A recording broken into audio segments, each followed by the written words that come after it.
Class 10 विज्ञान। और आज हम जो किडनी वृक्क है उस वृक्क की संरचना के बारे में अध्ययन करेंगे। देखिए, आपने इससे पहले जो बायोलॉजी की जो क्लासें हुई थी उसमें हमने उत्सर्जन तंत्र के बारे में अध्ययन किया।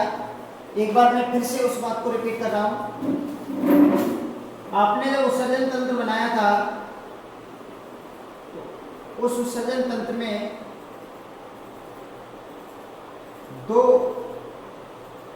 जो है वृक्क आपने यहाँ पर दर्शाए थे इस तरीके से। ये आपके दो वृक्क हो गए, ये बनाया था आपने उस दिन। ये इस डायग्राम को हम पहले पढ़ चुके हैं, इसके बारे में अध्ययन कर चुके हैं। आज हम ये जो वृक्क है इस वृक्क की काट का हमें एक चित्र बनाना है और इसके बारे में हमें अध्ययन करना है। तो देखिए, वृक्क की काट का नामांकित चित्र और इसका वर्णन। डायग्राम्स देखिए।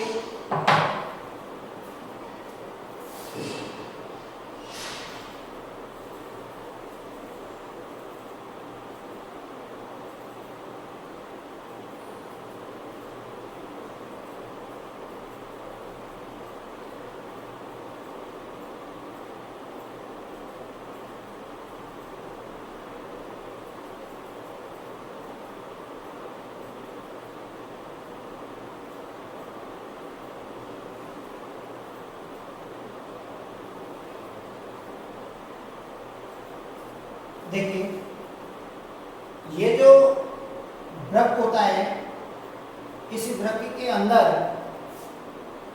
एक खांच होती है बेटा। अगर हम एक सामान्य वृक्क की बात करें तो ये वृक्क हो गया, ये आपकी ये जो संरचना है ये खांच हो गई। ये जो खांच होती है ये इस खांच को बोलते हैं हाइलम। क्या कहते हैं इस खांच को? हाइलम। तो यहाँ पर ये जो खांच है इस खांच को नाम दिया है हाइलम। हो गया है ना? इस खांच में से होकर के मूत्र वाहिनी इसके अंदर प्रवेश करती है। तो ये आपकी जो है ये हो गई आपकी मूत्र वाहिनी, ये आपकी मूत्र वाहिनी। और एक वृक्कीय धमनी और दूसरी वृक्कीय सिरा इस खांच में से होकर के वृक्क के अंदर प्रवेश करती है। तो एक हो गई आपकी वृक्कीय धमनी और एक है आपकी वृक्कीय सिरा। वृक्कीय धमनी और वृक्कीय सिरा, ये जो वृक्कीय धमनी होती है इस वृक्कीय धमनी के द्वारा वृक्कों के अंदर रक्त जाता है। जाएगा बेटा, किसके द्वारा जाएगा? वृक्कीय धमनी के द्वारा। तो हम तीर का चिन्ह इसमें लगा देंगे।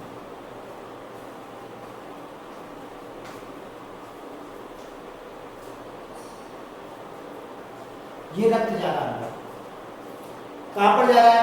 वृक्कों के अंदर जा रहा है। अब क्या होता है कि ये जो वृक्कीय धमनी होती है इनमें जो रक्त होता है वो नाइट्रोजनी अपशिष्ट पदार्थ युक्त रक्त होता है, जिसमें यूरिया, यूरिक अम्ल, अमोनिया जैसे हानिकारक पदार्थ होते हैं। तो यहाँ पर ये जो वृक्कीय धमनी है हम इसमें लिख सकते हैं अपशिष्ट पदार्थ युक्त गंदा जल, गंदा रक्त। अपशिष्ट पदार्थ युक्त क्या होता है? इसमें गंदा रक्त होता है। और इसमें अपशिष्ट पदार्थ रहित साफ रक्त होता है। तो हम लिख सकते हैं अपशिष्ट पदार्थ रहित साफ रक्त।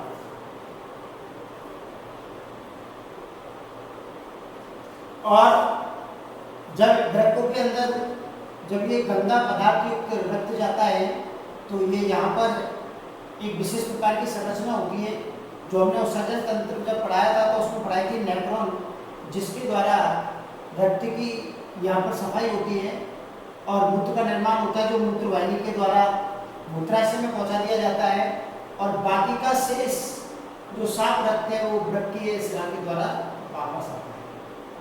यह आपकी वृक्कीय शिरा, इससे रक्त आना। अब क्या होता है कि इस संपूर्ण वृक्क को देखा जाए तो इसमें मध्यांश पिरामिड पाई जाती है। क्या पाई जाती है बेटा? मध्यांश पिरामिड।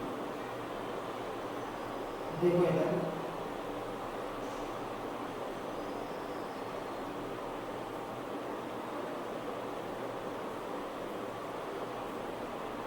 ये आपकी मध्यांश पिरामिड है।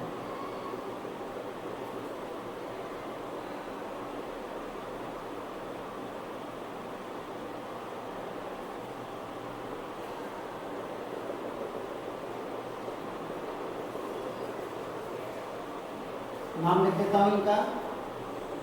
क्या बोलेंगे बेटा इनको? मध्यांश पिरामिड। मध्यांश पिरामिड,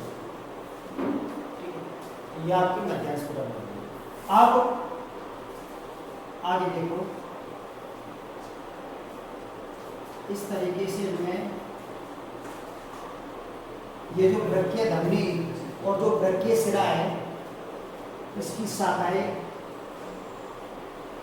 इस तरीके से निकलती है।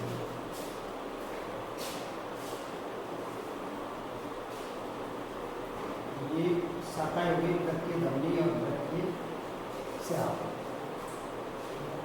डबल शाखाएं होती है इनकी।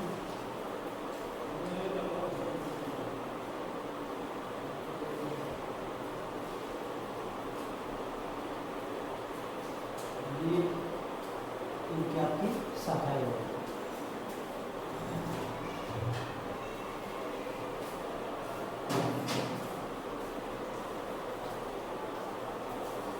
ये शाखाओं में बढ़ जाती है।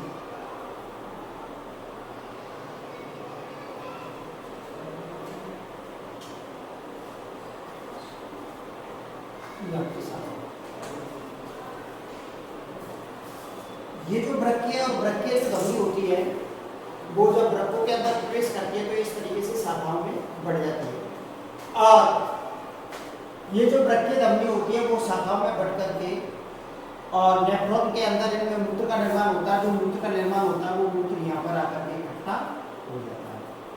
वो हम पढ़ेंगे नेफ्रॉन की संरचना, और ये भी देखेंगे कि किस प्रकार से वहाँ पर मूत्र का निर्माण होता है। और मूत्र जब बन जाता है तो वो मूत्र वाहिनी के द्वारा धकेला जाता है और मूत्र को मूत्र वाहिनी के द्वारा मूत्राशय में पहुंचा दिया जाता है। अगर एक वृक्क को देखा जाए तो प्रत्येक वृक्क के दो भाग होते हैं। कितने भाग होते हैं? दो। ये जो बाहरी वाला भाग है ये कहलाता है आपका वल्कोट या कॉर्टेक्स। वल्कोट या क्या कहेंगे इसको? कॉर्टेक्स। और इसके अंदर ये जो भीतरी वाला भाग है, जो मध्य वाला भाग है, इस मध्य वाले भाग को बोलेंगे मध्यांश या मेडुला। मध्यांश या क्या कहेंगे बेटा? मेडुला। और जब नेफ्रॉन के अंदर जब मूत्र का निर्माण हो जाता है तो मूत्र वाहिनी के द्वारा मूत्राशय में पहुंचा दिया जाता है। शेष बचा जो साफ रक्त है, जो शुद्ध रक्त है, वो शुद्ध रक्त वृक्कीय शिरा के द्वारा वापस ले लिया जाता है, वापस दोबारा से उसको ग्रहण कर लेते हैं। वो हम कल पढ़ेंगे, मैं आपको बता देता हूँ। ये जो वृक्कीय धमनी होती है ना, ये जब अंदर प्रवेश करती है वृक्कीय धमनी, तो देखो बेटा इधर गौर से देखना है। कल बनाएंगे हम ये नेफ्रॉन का डोमेन संकुट बना हुआ है। नेफ्रॉन एक सूक्ष्म नलिकाकार संरचना है जिसमें मूत्र निर्माण की प्रक्रिया। तो क्या होता है कि जब ये जो वृक्कीय धमनी जब इसके अंदर प्रवेश करती है, तो इसके अंदर जब प्रवेश करती है तो यहाँ जाकर के यहाँ से पतली पतली शाखाओं में विभक्त हो जाती है और फिर विभक्त होकर के फिर इस तरीके से शाखा के रूप में निकलती है। तो ये जो प्रवेश कर रही है इसकी शाखा इसके अंदर वृक्कीय धमनी की, ये तो कहलाती है अभिवाही धमनी। कौन सी धमनी है? अभिवाही धमनी। और वापस आ रही है धमनी की, ये कहलाती है आपकी अभिवाही धमनी। कौन सी धमनी? अभिवाही धमनी। और ये अभिवाही धमनी यहाँ आकर के फिर जुड़ी रहती है आपकी किससे? वृक्कीय शिरा से। और अभिवाही धमनी के द्वारा रक्त वापस आता है, वृक्कीय शिरा में जाता है, वृक्कीय शिरा के द्वारा रक्त को पुनः शरीर में पहुंचा दिया जाता है। तो हम देखते हैं कि वृक्क जो होते हैं वो सेम की बीज की आकृति के होते हैं, एक जोड़ी होते हैं। इनमें एक खांच पाई जाती है जिसे क्या कहते हैं? हाइलम कहते हैं। उस खांच को क्या कहेंगे? हाइलम कहेंगे। हाइलम में से होकर वृक्कीय धमनी, वृक्कीय शिरा और मूत्रवाहिनी हाइलम में से होकर के वृक्कों के अंदर प्रवेश करती है। अगर प्रत्येक वृक्क को देखा जाए तो प्रत्येक वृक्क के दो भाग होते हैं। एक जो भाग होता है बाहरी भाग वो तो कहलाता है आपका बेटा वल्कोट या कॉर्टेक्स, और जो आंतरिक भाग होता है उस आंतरिक भाग को मध्यांश या मेडुला कहते हैं। मध्यांश या क्या कहते हैं? मेडुला कहते हैं। और जब इसके अंदर मूत्र का निर्माण हो जाता है तो मूत्र यहाँ से मूत्रवाहिनी के द्वारा मूत्राशय में पहुंचा दिया जाता है। तो ये जो वृक्क है वो इसकी जो संरचना होती है वो इस प्रकार की होती है। अब हम मूत्र का निर्माण कैसे होता है वो पूरी जो संपूर्ण प्रक्रिया है वो नेफ्रॉन का, कल की वीडियो में हम नेफ्रॉन का नामक के चित्र बनाएंगे और इससे अगली जो वीडियोस को देखना नहीं भूले, क्योंकि इसमें हमें सबसे मोस्ट प्रश्न पढ़ना है मूत्र निर्माण की विधि, नेफ्रॉन की संरचना का चित्र बना करके। तो नेक्स्ट वीडियो में हम नेफ्रॉन की संरचना का नामांकित चित्र बनाएंगे और नामांकित चित्र बनाने के बाद हम मूत्र निर्माण की क्रिया विधि का अध्ययन करेंगे। तो आज हमें इसके संरचना के बारे में लिखना है और इसका जो डायग्राम है वो आपको बनाना है। Thank you.